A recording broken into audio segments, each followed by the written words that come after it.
আলোচনা ফ্রান্সের রাষ্ট্রপ্রধান ইমানুয়েল ম্যাক্রন ইসলাম বিরোধী যে আগ্রাসন দেখিয়েছেন আমরা তীব্রভাবে তার নিন্দা জানাচ্ছি।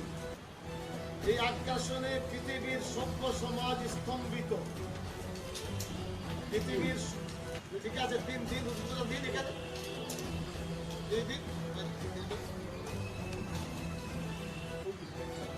ঠিক আছে পৃথিবীর সভ্য সমাজ স্তম্ভিত।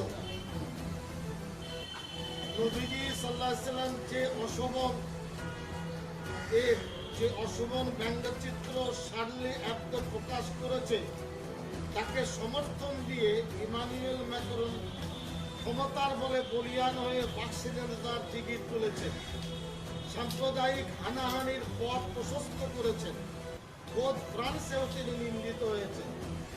তিনি এখন সাফাই গাচ্ছেন যে এই প্রকাশক বা এই যে সাপ্তাহিক পত্রিকা এতে নাকি সরকারের কোনো হস্তক্ষেপ নেই, সরকারের কথা চলে না।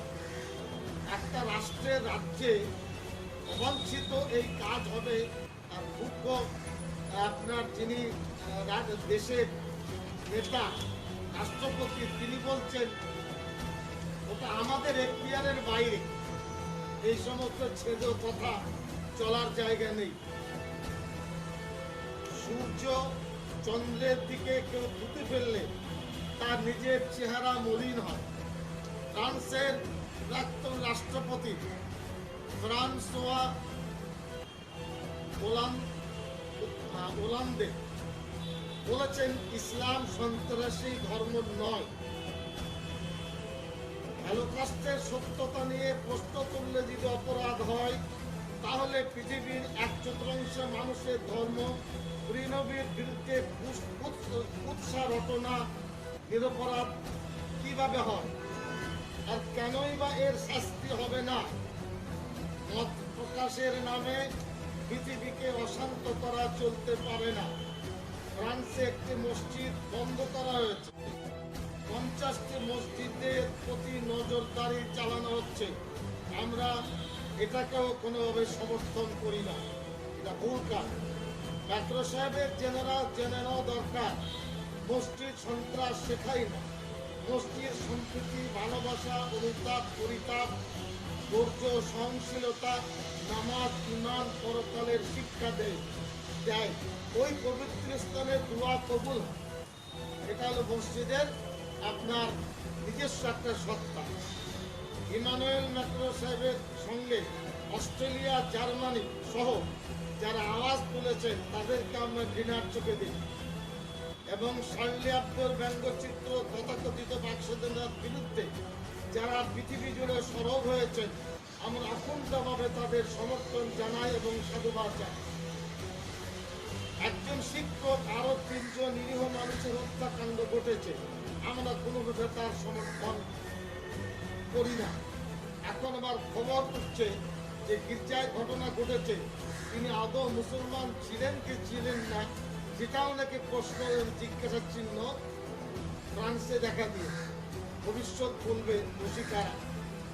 অন্য ধর্মের খ্যাতিসম্পন্ন মনীষীদের প্রতি বিদ্বেষ ও উপহাস ইসলাম ধর্ম শেখায়। আমরা প্রায় 40 বছর বাংলায় কাজ করছি, আজ পর্যন্ত একটা কটু কথা কেউ বলতে পারবেন না যে আমরা কোনোভাবে এই কটু কথা তাদের সামনে ব্যক্ত করেছি। ভারত সরকারের নিকট আমাদের দাবি দিল্লিস্থ ফ্রান্সের রাষ্ট্রদূতকে ডেকে দায়িত্বহীন ভাষায় জানিয়ে দেওয়া দরকার। আজ পর্যন্ত একটা কটু কথা কেউ বলতে পারবেন না যে আমরা কোনোভাবে এই কটু কথা তাদের সামনে ব্যক্ত করেছি। ভারত সরকারের নিকট আমাদের দাবি দিল্লিস্থ ফ্রান্সের রাষ্ট্রদূতকে ডেকে দায়িত্বহীন ভাষায় জানিয়ে দেওয়া দরকার।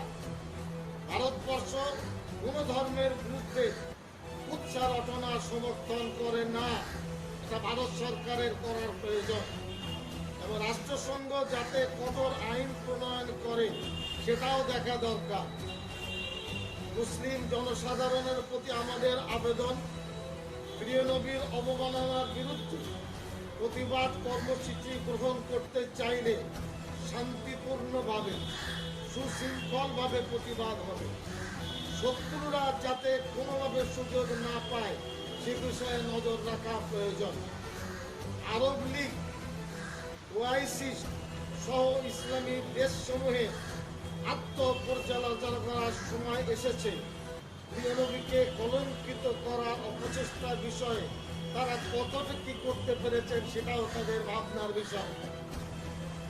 এই প্রেস কনফারেন্সের মধ্য দিয়ে আমরা কঠোরভাবে দাবি জানাচ্ছি ইমানুয়েল ম্যাক্রন তার অবস্থান থেকে সরে আসুন। ইনিয়ে বিনিয়ে কথা নেই। তিনি পৃথিবীর মানুষের কাছে ক্ষমা চান। তিনি বলুন আমার ভুল হয়েছে, কিন্তু আগুন নিয়ে খেলবেন না। পৃথিবীর মানুষ শান্তিপ্রিয়, ভারতবর্ষের মানুষ শান্তিপ্রিয়, তাই বলে জোর করে চিমটি কাটবেন এটা বরদাস্ত করা যাবে না।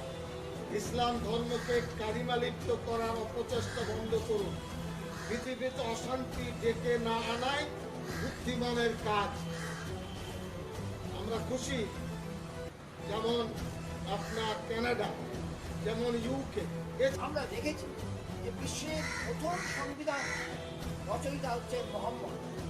তার যে মদিনা অ্যাক্ট, সেই মদিনা অ্যাক্টের মধ্যে দিয়ে তিনি প্রথম সংবিধান রচনা করেছিলেন, যেখানে কেমন প্রশাসন হবে, প্রশাসনের সঙ্গে জনগণের সম্পর্ক কেমন হবে, কীভাবে শান্তি স্থাপন করা হবে, কীভাবে শাস্তি প্রদান করা হবে, সমস্তই সেখানে তিনি উল্লেখ করেছিলেন।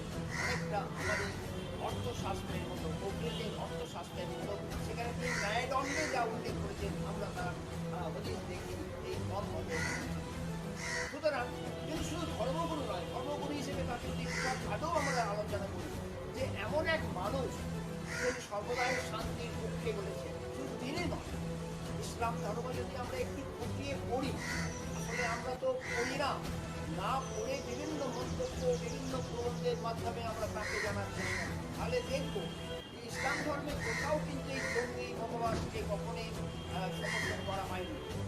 সন্ত্রাস কিংবা মানুষ হত্যা ইত্যাদিকে কখনোই সংস্কারের সমর্থন করা হয়নি। সুতরাং এমন ইমানুয়েল ম্যাক্রন যা বলেছেন, ফ্রান্সের প্রেসিডেন্ট, সেটা অবশ্যই আমাদের ভাবতে হবে। আজকে শুধু আমাদের দেশেও কিন্তু স্বাধীনতার পর্ব হচ্ছে, বাক স্বাধীনতার পর্ব হচ্ছে, এবং কেন্দ্রীয় সরকার বিভিন্নভাবে তার বিরুদ্ধে ব্যবস্থা গ্রহণ করছে। সুতরাং তা বলে কি আমরা একটা এই ধরনের ব্যবস্থা কখনো গ্রহণ করতে পারি? নিশ্চয়ই না। সকলেরই অধিকার আছে। আমার বাক স্বাধীনতা যেমন আছে, আমি আমার কথা বলতে পারি, সরকারের যারা আছেন তাদেরও বাক স্বাধীনতা আছেন, তাদেরও কথা তারা বলতে পারে। কিন্তু তার মানে এই নয় যে নির্দিষ্ট কাউকে লক্ষ্য করে উৎসাহ বাড়ানো। মনে রাখতে হবে, ভারতবর্ষ যৌথ সংস্কৃতির দেশ। এটা হিন্দুদের নয়, এটা শুধু বৌদ্ধদের নয়, এটা শুধু মুসলমানদের নয়। সে বিখ্যাত একটা বক্তৃতার কথা বলি, রবীন্দ্রনাথ ঠাকুর যখন অক্সফোর্ডে বলেছিলেন, তিনি হিন্দু পরিবারের মানুষ, হিন্দু ব্রাহ্মণ ছিলেন, কাশ্মীরি ব্রাহ্মণের কিন্তু তিনি বলেছেন আমি হিন্দু নই, আমি মুসলমান নই, আমি আসলে ত্রিধারার সম্মেলন, হিন্দু, মুসলমান এবং পশ্চিমী, এই ত্রিধারার সংস্কৃতি পছন্দ হচ্ছে আমি। সুতরাং আমাদের এটা মনে রাখতেই মুসলমানদের অবদানকে আমরা সবসময় এড়িয়ে চলি, চাপা দেওয়ার চেষ্টা করি। সেটা একটা সময় বাঙালির ইতিহাসকেও আমরা চাপা দেওয়ার চেষ্টা করেছি। সিপাহী বিদ্রোহকে সিপাহী বিদ্রোহ হিসেবে দাঁড় করিয়ে দিয়েছি, কারণ ব্রিটিশরা তাই চেয়েছিল। আজকে সেটা প্রথম স্বাধীনতা যুদ্ধ হিসেবে পরিগণিত হয়েছে।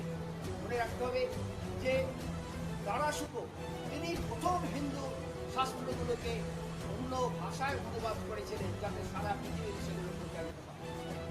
মুঘল সাম্রাজ্য এই প্রথম ভারতবর্ষে কেন্দ্র শাসনের প্রবর্তন করেছে। সুতরাং আমাদের খেয়াল রাখতে হবে যে কোন একটা বিশেষ ধর্মের বিরুদ্ধাচারণ করা হয়। সবাইকে নিয়ে চলাই আমাদের সংস্কৃতি, আমাদের স্বাধীনতা সংগ্রামে, আমাদের নতুন ভারত গঠনে মুসলমানদের বড় ভূমিকা রয়েছে। এই যে জমিয়তে, এই জমিয়ত